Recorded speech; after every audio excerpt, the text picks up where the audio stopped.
Hello everyone. Today in this video we're going to be studying the subtopic of naming of alkanes. Now there are some rules that you need to follow before we go into the actual naming.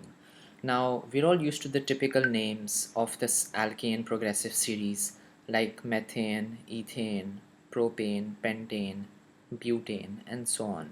But now we're going to be looking at the official trade names that we use, that IUPAC uses, and for that we need to follow some rules. Now the three rules that are listed in front of you are some of them. First, you need to locate the longest continuous carbon chain in your entire compound or the structure of your compound. Okay, now we'll go through many examples so that you get what I'm trying to say. Then you will name and number all the substituents of the chain. Substituents means alkyl groups or any halogen. Okay, so keep that in mind. And as we go through the examples, you will understand what I'm trying to say. And then the substituents must be listed in the entire compound's name alphabetically. So let's look at what I'm trying to say. Okay, now we mentioned the longest carbon chain. What we mean by that is that, for example, if we look at this carbon chain, right, the longest carbon chain would go like this. If you would look at it, it would be 7 carbons, right? This would be the first carbon, this would be the second, third, fourth, fifth, sixth and seventh. Now what if you start from this carbon? Then you could either go like this or you could go like this. Over here you would get 3 carbons and over here you would get 6 carbons. So definitely this is not the longest carbon chain. So most likely the longest carbon chain is like this and it's like this, right? So these are the two possibilities, and 7 carbons is the longest straight chain. This is what we're trying to understand. Why exactly we're trying to understand this, you'll get to know in a while. Now for example, let's look at the second example. Now in this we can see that the longest carbon chain is continuously like this. It is a total of 8 carbons. So this is a 8 carbon chain. Then let's look at this one. So in this, the longest carbon chain goes continuous like this, and however many carbons that is. Now what about a complex structure like the last one? In this you could either go straight like this, you could either go like this, you could either go like this, or you could go like this, and many other possibilities. What you have to do is you have to account for the longest carbon chain, and that is what we're trying to see. Now over here we have some examples. Suppose you have butane, and butane's formula is C4H10. Now over here I've drawn the straight chain isomer of butane because butane has 2 isomers. The straight chain isomer would simply be named straight chain butane. And how do we know it's butane? Because there are 4 carbons in this straight chain. Now let's look at the second example. In the second example, first what we have to do is we have to identify the longest carbon chain. Now the longest carbon chain is this. There are 3 carbons, okay?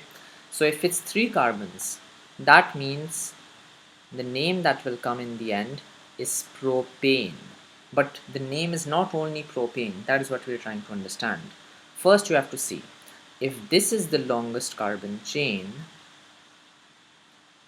then everything else is a substituent.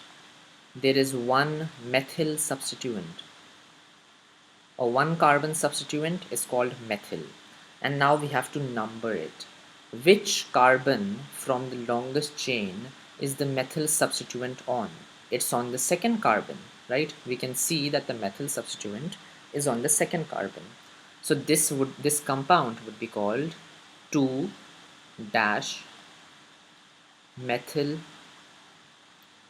propane. Now let's go through this example once again.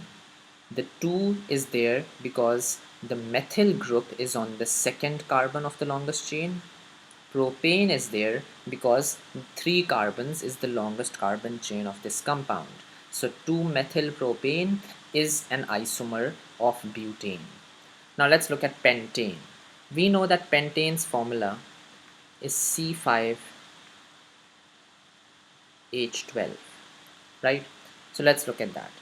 Now over here we see straight chain pentane simply.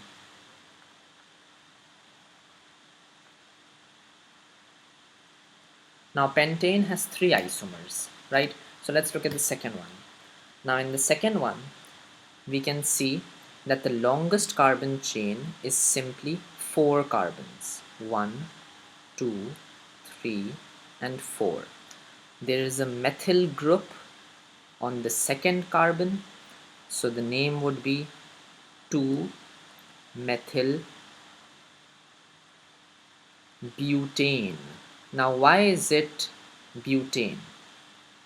It is butane because the longest carbon chain is 4 carbons, and we know that 4 carbons is the prefix for butane, right? So keep that in mind. Now let's look at the last isomer of pentane.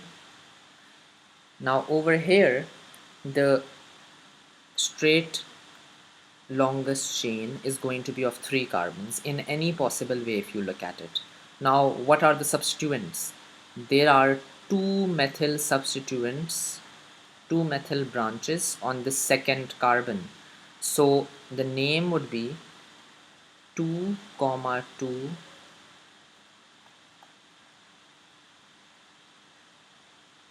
dimethyl propane. Keep that in mind. So now let's look at this example again. Why the 2, 2 dimethyl? 2, 2 dimethyl means that there are 2 methyl groups and both of them are on the second carbon. So 2, 2 means that on the second carbon of the longest chain there are 2 branches, 2 substituents, and both of them are methyls. And how can we tell both of them are methyls? Because there is a di over here. The prefix di means 2. Similarly, tri would mean 3, and we'll look at these examples. So the name of this entire compound would be 2, 2 dimethyl propane. Now let's look at some more examples. Now these two examples are relatively complicated examples. You don't need to name this compound, you don't need to know what the chemical formula for this is, but now let's name this alkene. Okay, now first of all we have to number this to see which is the longest carbon chain, because there are a lot of possibilities in this. So 1, 2, 3, 4, 5, 6, 7, 8, 9, and 10. There are 10 carbons in the longest carbon chain. Now yes, 10 would be the longest number in any way, but now you need to see what numbers are these substituents getting. I'm circling all the substituents. Assign the substituents their numbers. This is on the second carbon, these two are on the fourth carbons, and this is on the seventh carbon, right? Now what combination are we getting? We're getting 2, 4, 4, and 7, right? Now what if we label the numbering from the other side, because that can also be a possibility. What I mean is, if you go like this, 1, 2, 3, 4, 5, 6, 7, 8, 9, and 10. Now again you're getting 10 carbons, right? What we just did was we started numbering from the right side instead of the left side. Now check out what numbers your substituents are getting. Now this one is getting 4, this one is getting 7 and 7, and this one is getting 9. So what are your combinations now? 4, 7, 7, 9. Now you must be confused as to whether take this one or this one, because both should be correct. But the thing is, whichever will give you the smallest number, you will take that combination. So we will take this one. Okay, keep that in mind. Now let's check out what the branches are. The CH3 ones, meaning these ones, these are methyl branches. But the CH2 CH3 ones, the two carbon branches, they are ethyl branches. So now let's name this compound.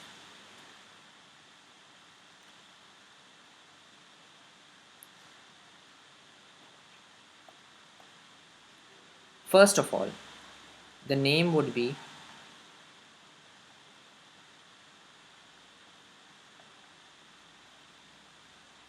I'll write down the name and then explain why exactly that is the name.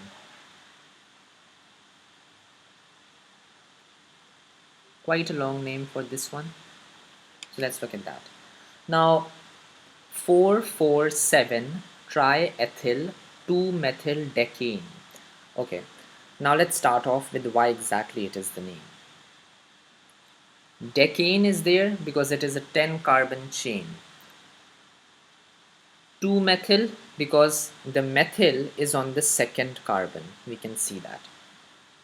Now why 4,4,7 triethyl? We can see there are three ethyl branches. There are three CH2 CH3 branches, and all of them are on the fourth and seventh carbon, and tri because there are three of them, right?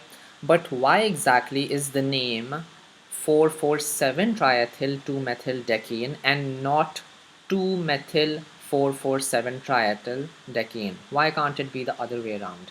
It cannot be the other way around because if you keep in mind, the ethyl group is a substituent, right? And the methyl group is also a substituent. We mentioned something in the rules at the beginning. Ethyl is alphabetically first in the alphabet, and methyl starts with an M, it's alphabetically later. So that is why ethyl has to come first and methyl has to come later. Keep that in mind. Now the next example. Again, now we could label this one from here,